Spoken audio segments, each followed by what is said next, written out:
لنجعل الأفق البعيد وجهتنا. عبره وحيث البعيد جداً سنسافر معاً، سنسير ونستكشف سحر نور نهار اليوم وغموض ظلال ماضي الأمس. نتلمس تاريخ الأزمان لنقرأ تاريخ المستقبل القادم، لنحتفل بما هو عزيز على قلوبنا، ولنقدس ما يجعل إنسانيتنا تتلألأ، لنكتشف أساطير وأعاجيب العالم أينما كانت تختبئ. نرى تفاصيل ألوانها، نشعر بها تنبض لتصطادنا الرؤى، وليصبح كل ما قد نتخيله حقيقة. ها أنا المسافر، وتخطو أقدامي اليوم في عالم جديد.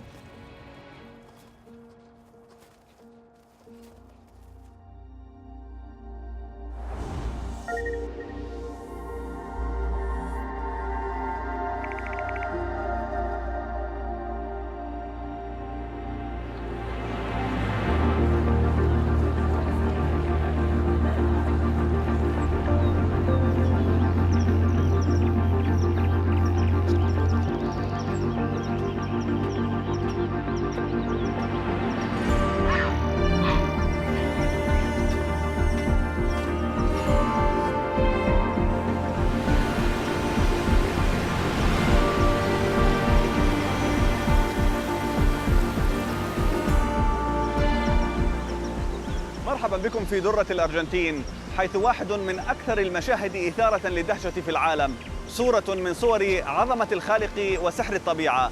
مرحبا بكم في إيغوازو.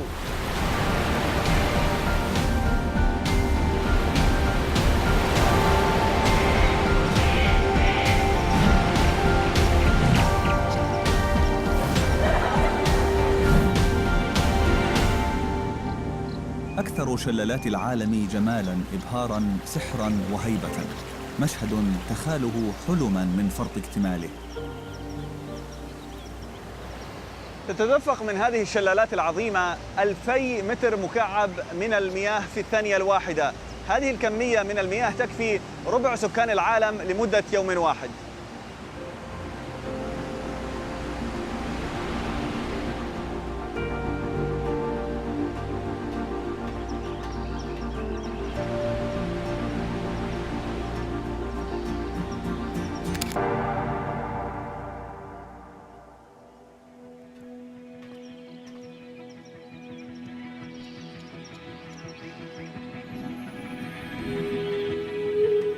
أعدت هيئة السياحة والسائلة متنوعة للاستمتاع بمشهد الشلالات من عدة زوايا، من بينها رحلة قارب تعتمد المسار السفلي لرؤية قاعدة الشلالات.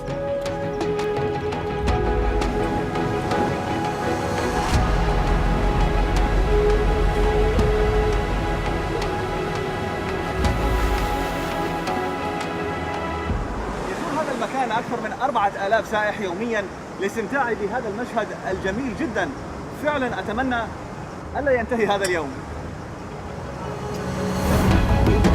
يستمتع الزوار هنا بحمام طبيعي بارد ومنعش.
تستحق شلالات إغوازو العظيمة تتبع كل المسارات للوصول إليها، وكل زاوية تقف عندها تكون أمام مشهد جديد مذهل، وكأنك ترى الشلالات للمرة الأولى.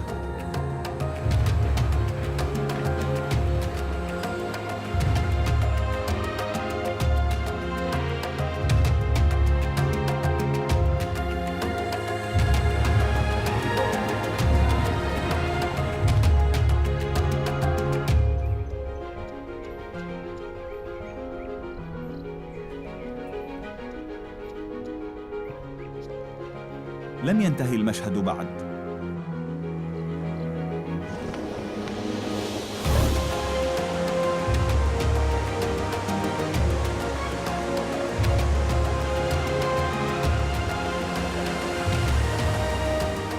تقول الأسطورة المتداولة إن أحد الآلهة قرر الزواج من فتاة جميلة، لكنها هربت مع حبيبها في زورق صغير.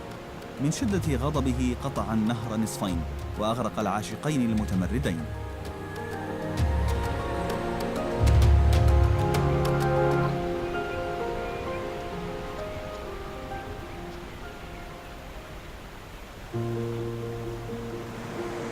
هذه هي المنطقة الأكثر إثارة في منطقة الشلالات. على الطرف الآخر توجد البرازيل، هذا هو الطرف الأرجنتيني. يسمي الأرجنتينيون هذه المنطقة بحنجرة الشيطان، وذلك لضجيج المياه الهادرة الساقطة أسفل هذا النهر.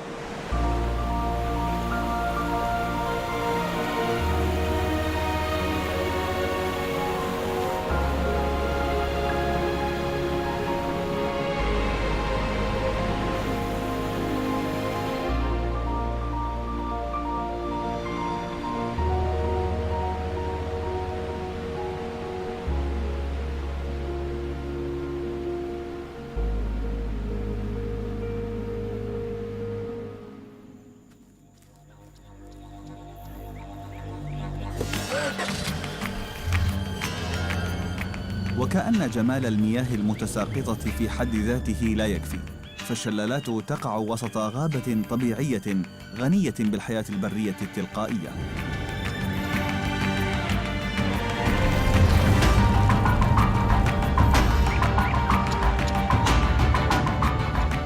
ترتبط السياحة في أذهان الكثيرين بالتنزه والرفاهية، لكنك في بعض الأحيان تذهب في رحلة شاقة في غابة مطيرة شديدة الحرارة والرطوبة من أجل الإثارة ومتعة المعرفة والاستكشاف.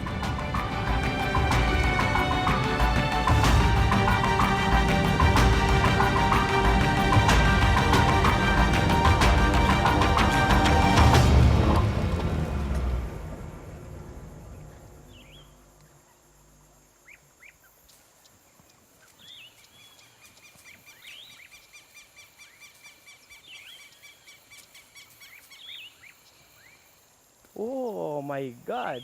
Nyakanina. Come, it's here. Ah yes, this is the biggest snake, yeah? Look, it's climbing. You see it? It's moving. It's moving, look. Don't worry, it's not peligro, no danger. لا شيء مثل الحياة البرية التلقائية وسط الطبيعة الأم. يوجد هنا أكثر من 2000 نوع من الأشجار والنباتات، وأنواع لا تحصى من الزواحف والفراشات والبرمائيات والثدييات، من بينها أنواع نادرة مهددة بالانقراض.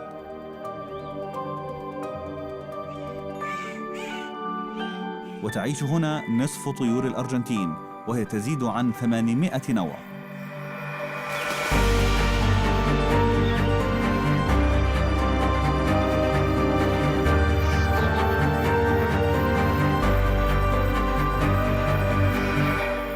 تعرضت هذه الغابة في نهاية القرن ال19 وبداية القرن ال20 إلى حملة شرسة من التجار لقطع الأخشاب والإتجار بها. قضت هذه الحملة على 90% من هذه الغابة. هذا الجزء البسيط من الأشجار خلفي هو ما تبقى من الأشجار الطويلة التي لم تقطع. يقول العلماء أن هذه الغابة تحتاج إلى بين 200 و250 عاماً لكي تعود كما كان.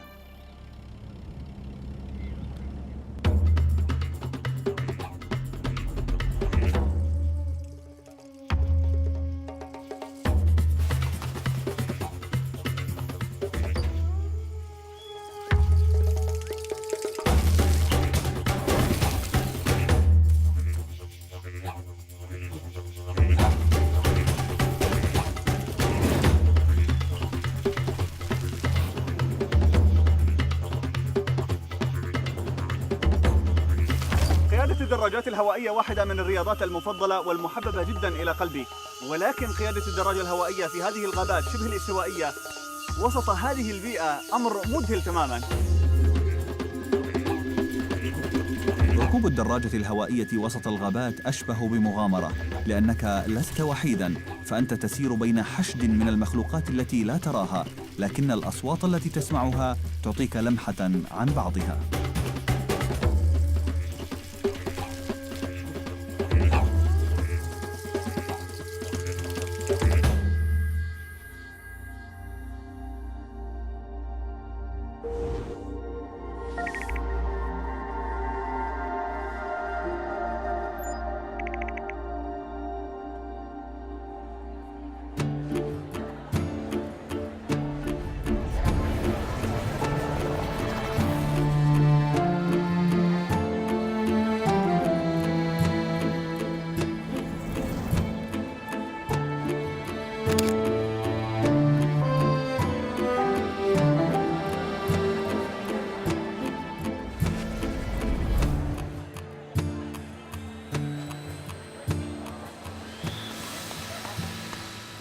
Dale un poco de folclore paraguayo. Se para ahora, Sajana.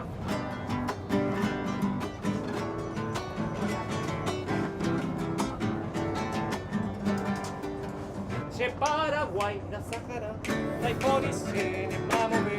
Se Paraguay, debe caer, Haiku de cada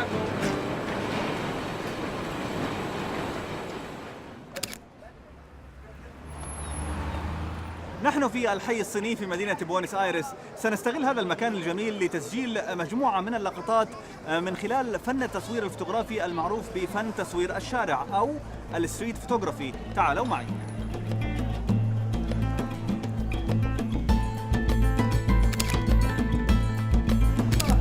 I love it.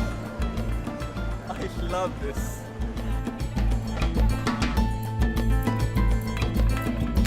Nice.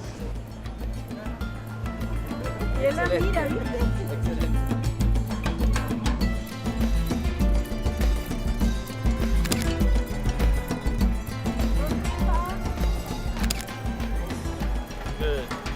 Good smile.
بنى المهاجرون الإيطاليون منازلهم في حي لابوكا من خشب السفن وما توفر لهم من صفيح وخردة.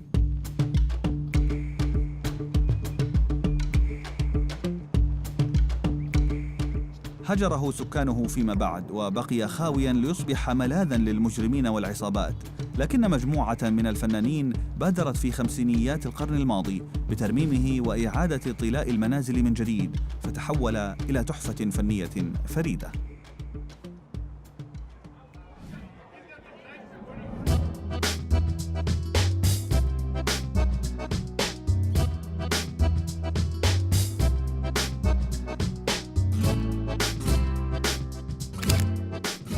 رقصة التانغو الشهيرة التي أصبحت رمزاً للأرجنتين نشأت من هذا الحي، حي لابوكا في هذه المنطقة.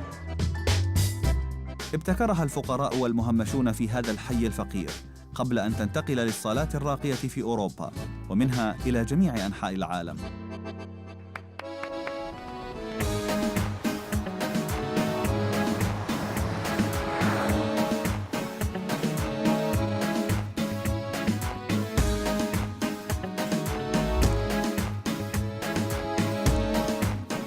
يفتخر سكان حي لا بوكا هنا في بوينس آيرس بوجود استاد بوكا جونيورز، وهو الاستاد الذي تدرب فيه أسطورة كرة القدم العالمية دييغو مارادونا لأول مرة في بداية مشواره كلاعب كرة قدم محترف. لا يزال الأرجنتينيون يتذكرون ركلاته التي حركت مشاعر الملايين ومنحتهم لحظات لا تنسى من الإثارة والفرح، خصوصاً في مونديال المكسيك سنة 1986 الذي انتهى بفوزهم بكأس العالم.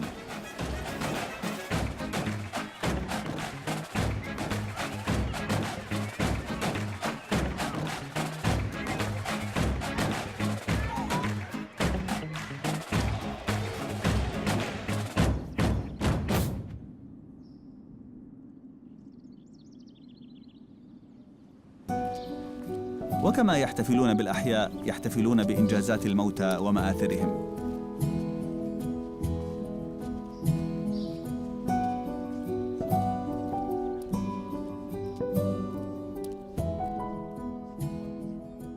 هذه هي مقبرة ريكوليتا، وهي ليست مقبرة عادية بل إنها تضم رفات أهم رجال ونساء الأرجنتين، وقد صممت بطريقة تجعلها مزاراً سياحياً وتخلد ذكراهم إلى الأبد. تحتوي المقبرة التي أنشئت في بدايات القرن التاسع عشر على 6000 ضريح، وهي المثوى الأخير لكتاب وعلماء وقادة إلى جانب أثرياء بوينوس آيرس وأعيانها، من بينهم إحدى حفيدات نابليون بونابرت.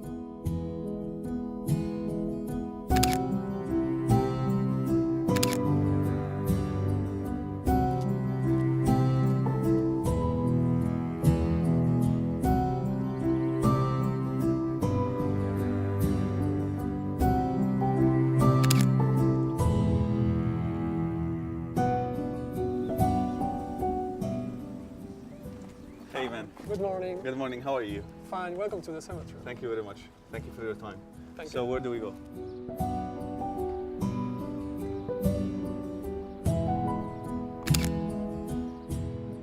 الأضرحة مزينة بالرخام والمنحوتات الفنية ذات الدقة والإتقان، وقد نحتها نخبة من الفنانين المرموقين، ما جعلها تصنف على أنها ثالث أجمل مقابر العالم.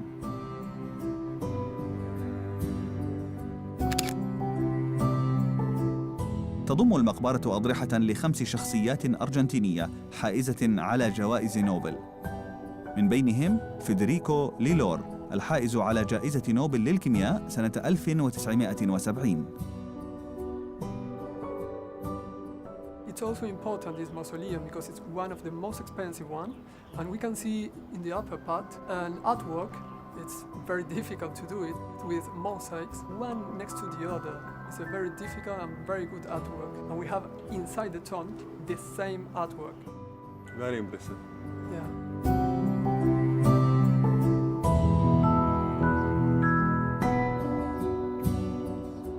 In this case, we are in front of the tomb of Aramburu.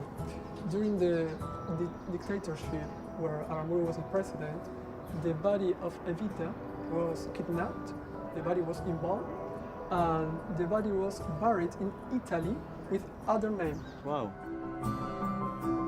لكن المرأة التي استحوذت على قلوب الأرجنتينيين عادت إليهم في النهاية ليكون مثواها الأخير بينهم.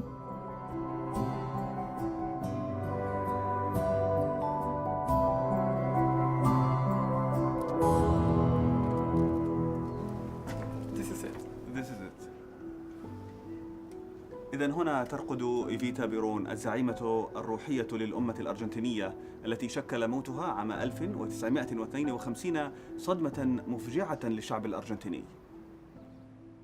تنتمي إيفيتا لعائلة فقيرة، واقترنت بخوان بيرون الذي أصبح رئيساً للجمهورية، فوقفت إلى جانب الفقراء والمهمشين وانحازت لقضايا المرأة وحقوق الإنسان. أصيبت بمرض السرطان وتوفيت معشوقة الأرجنتيني سنة 1952، تاركة خلفها إرثاً سياسياً واجتماعياً لا ينسى.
الموسيقى جزء أساسي من ثقافة المجتمع الأرجنتيني، وعندما تذكر الموسيقى يذكر مسرح كولون، أحد أشهر دور الأوبرا والمسارح العالمية. ظل أكبر دار أوبرا في العالم لوقت طويل.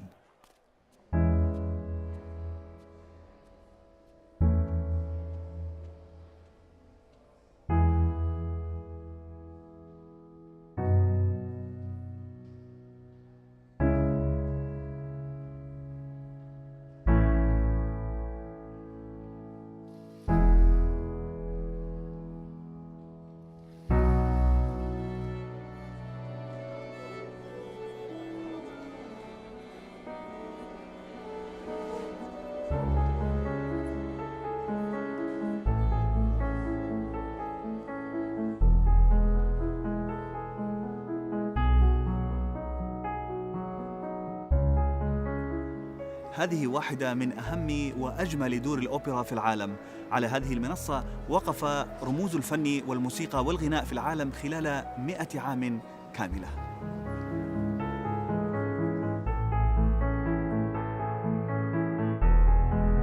افتتح المسرح عام 1908 وهو من تصميم مجموعة من المهندسين المعماريين، ما جعله متنوعاً في هيكله وفي تصاميمه الداخلية. القاعة الرئيسية بمساحاتها الرحبة وشرفاتها الرائعة صممت على نمط مباني عصر النهضة لتتسع ل2500 شخص، وروعي في التصميم نقاء وجودة الصوت، فالقاعة من بين أفضل 5 قاعات للموسيقى السيمفونية في العالم من الناحية السمعية. أما القاعة الذهبية فهي مخصصة للحفلات الموسيقية ذات العزف المنفرد، وتتسع ل1000 شخص وقوفاً، وهي مزينة بنقوش ورسومات يدوية مذهبة لفنانين عالميين.